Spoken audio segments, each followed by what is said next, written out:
Welcome to Shrabanti's kitchen. আজকের recipe দই কাতলা, বাঙালিদের অন্যতম একটি প্রধান মাছের পদ। অনেকেই রেসিপিটা করতে ভালোবাসে, অনেকে খেতে ভালোবাসে, আবার অনেকেই রেসিপিটা করতে গিয়ে বিভিন্ন রকম ভুলভ্রান্তিও করে ফেলে, আর দই কাতলা প্রপারভাবে হয়ও না। তাই কিভাবে বাড়িতে একদম সহজে তৈরি করে ফেলবেন এই রেসিপিটি, চটপট দেখেই চলুন। প্রথমেই আমি এখানে 150 গ্রাম টক দই ভালো করে কিন্তু ফেটিয়ে নিয়েছি। এবার এখানে নিয়ে নিয়েছি 4টে পেঁয়াজ, বড় বড় পেঁয়াজ নিয়েছি, সেটাকে একটু কুচিয়ে নিয়েছি, মানে 4 ভাগ করে নিয়েছি। আর নিয়েছি 1 ইঞ্চি আদা, সেটাকে একটু ছোটো ছোটো করে কুচিয়ে নিয়েছি। আর নিয়েছি এখানে 3টে কাঁচা লঙ্কা, আর নিয়ে নিয়েছি 8 কোয়া রসুন। এগুলোকে আমি এবার মিক্সিতে পেস্ট করে নেব। মিক্সির মধ্যে নিয়ে নিলাম।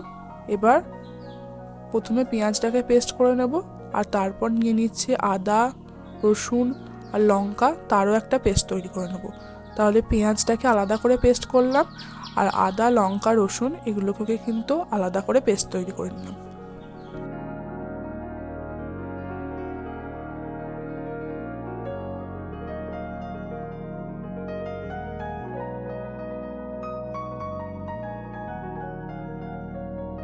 এবার একটা বাটি নিয়ে নিলাম, তার মধ্যে দিয়ে দিলাম 1 টেবিল চামচ পোস্ত, আর দিয়ে দিলাম 2 টেবিল চামচ চারমগজ। এবার অল্প একটু জল দিয়ে এগুলোকে কিছুক্ষণের জন্য ভিজিয়ে রাখবো, এবং তারপর কিন্তু এটারও একটা পেস্ট তৈরি করব। তাই কিছুক্ষণ জল দিয়ে একটু ভিজিয়ে রাখবেন, তাহলে পেস্টটা কিন্তু খুব সুন্দর হবে। জল দিয়ে ভিজিয়ে রাখার পর এবার দেখুন মিক্সিতে পেস্টটা তৈরি করে নিচ্ছি। এখানে 4 পিস কাতলা মাছ নিয়ে নিয়েছি, তাতে আমি নুন আর হলুদ মাখিয়ে নিয়েছি। নিয়ে আমি কিন্তু এটাকে 1 ঘন্টা রেখে দেবো, যাতে জলটা ঝরে যায়। এবার একটা কড়াই নিয়ে তাতে আমি 4 টেবিল চামচ সর্ষের তেল দিয়ে দিলাম। এই তেলেই সম্পূর্ণ রান্নাটা হবে। প্রথমে মাছগুলো ভেজে নেব। তেলটা গরম হয়ে গেলে একে একে মাছগুলো দিয়ে দিলাম, আর মাছগুলোকে এবার ভেজে নেব। মাছগুলোকে কিন্তু ভালো করে জল ঝরাবেন, না হলে কিন্তু মাছগুলো আটকে যেতে পারে জল থাকলে তার মধ্যে। তাই নুন হলুদ মাখিয়ে কিছুক্ষণ রেখে দেবেন। বেশি লাল করে মাছগুলো ভাজবেন না, হালকা ভাজলেই হবে, হালকা লাল করে ভাজলেই হবে, কারণ দই কাতলাতে মাছ বেশি কড়া করে ভাজে না।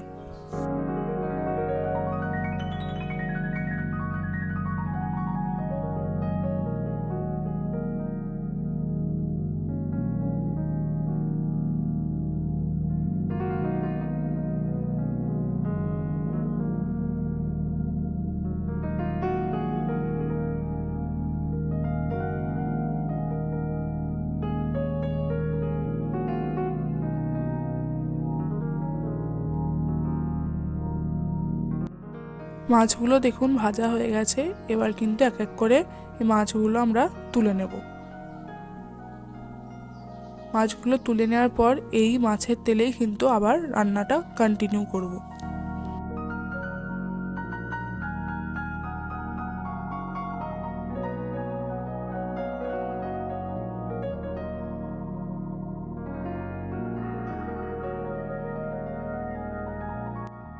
এবার তেলের মধ্যে দিয়ে দিলাম 1 টেবিল চামচ জিরে, তারপর দিয়ে দিলাম গোটা গরম মশলা। এবার জিরে আর গরম মশলাটাকে কিন্তু ভালো করে ভেজে নেব। ফোড়নগুলো হালকা লাল হয়ে এলেই এর মধ্যে কিন্তু যে পেঁয়াজের পেস্টটা করে রেখেছিলাম, সেই পেঁয়াজ বাটাটা এর মধ্যে দিয়ে দিলাম। এবার পেঁয়াজটাকে ভালো করে ভেজে নেব। পেঁয়াজটাকে কিন্তু লাল করে ভাজতে হবে, তাই ভালো করে নেড়ে চেড়ে পেঁয়াজটাকে কিন্তু কিছুক্ষণ সময় নিয়ে ভালো করে ভেজে নেব।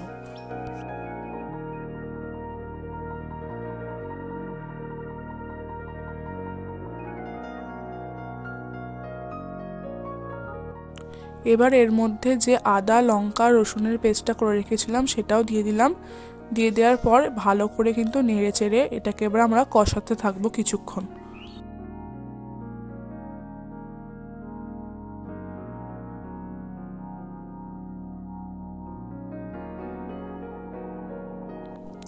মশলাটাকে বেশ খানিকক্ষণ কষানোর পর যখন দেখবেন কালারটা আস্তে আস্তে চেঞ্জ হচ্ছে, ঠিক সেই সময় এর মধ্যে দিয়ে দিলাম স্বাদ মতো নুন।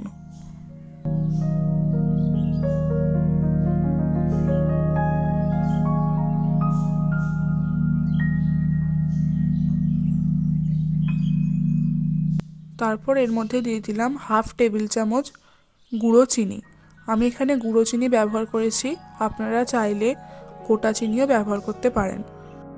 এবার ভালো করে মিশিয়ে নেওয়ার পর চারমগজ আর পোস্তের যে পেস্টটা ছিল সেটা এর মধ্যে দিয়ে দিলাম। দিয়ে এবার ভালো করে কিন্তু কিছুক্ষণ কষাতে হবে।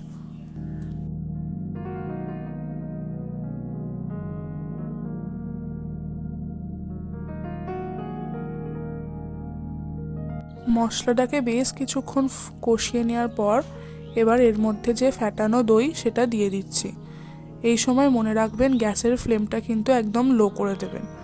দই দেওয়ার আগে গ্যাসের ফ্লেমটা লো করে তারপর তার মধ্যে দইটা দিয়ে দেবেন, আর দইটাকে কিন্তু ভালো করে ফেটিয়ে তারপরই দেবেন। এবার ভালো করে আস্তে আস্তে মিশিয়ে নেব। এই সময় কিন্তু গ্যাসের ফ্লেমটা একদম লো রাখবেন আর আস্তে আস্তে মিশিয়ে নেবেন। দইটা যখনই মিশে যাবে তারপর আস্তে আস্তে গ্যাসের ফ্লেমটা আপনারা মিডিয়াম তারপর হাই করবেন।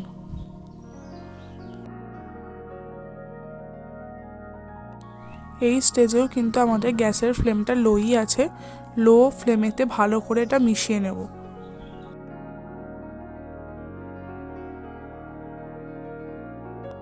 এবার আস্তে আস্তে গ্যাসের ফ্লেমটা মিডিয়াম করে দিলাম। এবার তারপরও কষাতে থাকবো কিছুক্ষণ।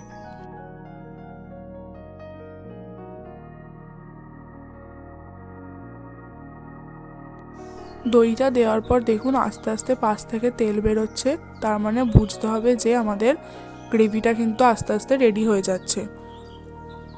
এবার ভালো করে আর একটু কষিয়ে নেব, তারপরে কিন্তু এর মধ্যে আমরা জল দিয়ে দেব।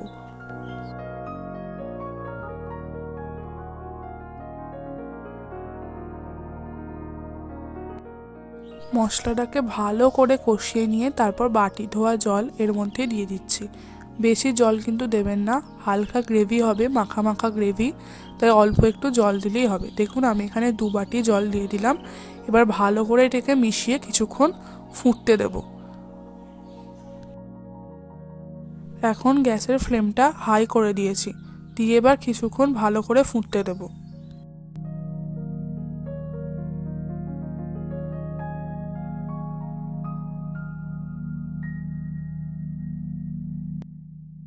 আপনারা দেখেই বুঝতে পারছেন যে গ্রেভিটা কিভাবে ফুটছে। দেখুন যখন এই রকম ঠিক ফুটবে সেই সময় কিন্তু আমরা আস্তে আস্তে মাছগুলোকে এর মধ্যে দিয়ে দেব। ঠিক গ্রেভিটা কিন্তু এই রকম ফুটবে, মাছগুলো আস্তে আস্তে দেবেন। মাছগুলোকে দিয়ে দেওয়ার পর হালকা হাতে একটু নেড়ে চেড়ে নেব।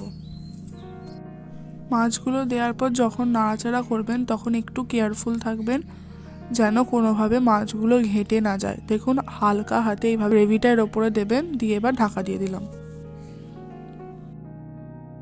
প্রায় 2 থেকে 3 মিনিট ঢাকা দিয়ে রেখেছিলাম। এবার ঢাকা খুলে নিলাম। খুলে নিয়ে দেখুন গ্রেভিটা অনেকটা জল কমে গেছে আর একদম মাখা মাখা হয়ে এসেছে। এই সময় হালকা একটু হাতে মাছগুলো নেড়ে নিচ্ছি। আর মাছের মধ্যে কিন্তু ভালোভাবে গ্রেভিটা ঢুকে গেছে, মাছগুলো কিন্তু ফুলেও গেছে অনেকটা। দেখুন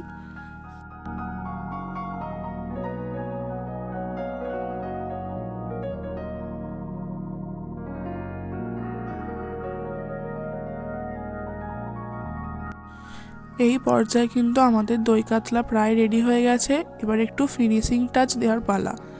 তার জন্য দিয়ে দিলাম প্রথমে 1 টেবিল চামচ গরম মশলা গুঁড়ো, সেটাকে এর ওপর ভালো করে ছড়িয়ে দিলাম। আর তারপর এর মধ্যে দিয়ে দিলাম 1 টেবিল চামচ ঘি। এটা দেওয়ার পর এবার ভালো করে কিন্তু এটা আস্তে আস্তে মিশিয়ে নেব, আর তাহলে কিন্তু আমাদের দই কাতলা একদম রেডি হয়ে যাবে।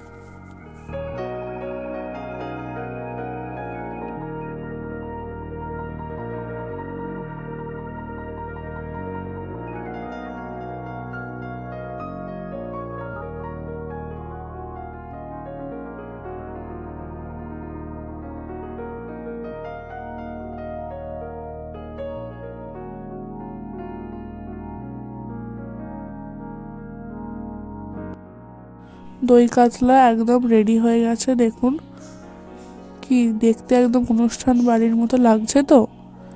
লাগলে কিন্তু কমেন্ট করে জানাতে হবে, আর বাড়িতে কিন্তু অবশ্যই একবার ট্রাই করতে হবে। একদম বাঙালি অথেন্টিক রেসিপি এই দই কাতলা। চলুন তাহলে সার্ভ করে দেওয়া যাক।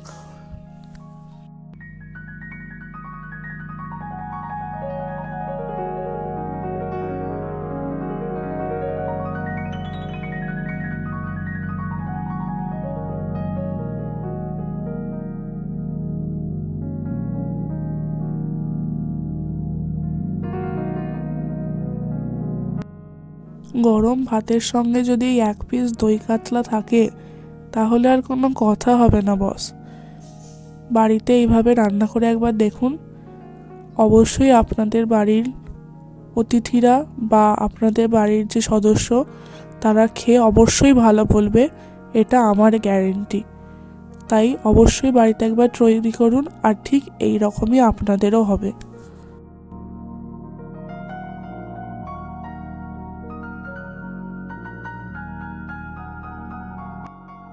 আজকের আমার রেসিপি যদি আপনাদের ভালো লেগে থাকে তাহলে ভিডিওটিকে কিন্তু অবশ্যই একটি লাইক করবেন, চ্যানেলটিকে সাবস্ক্রাইব করে পাশে থাকা বেল আইকনটি ক্লিক করে দেবেন, যার ফলে যে কোনো নিত্য নতুন ভিডিও যেটা আমি পোস্ট করব সেটা আগে আপনাদের কাছে পৌঁছে যাবে।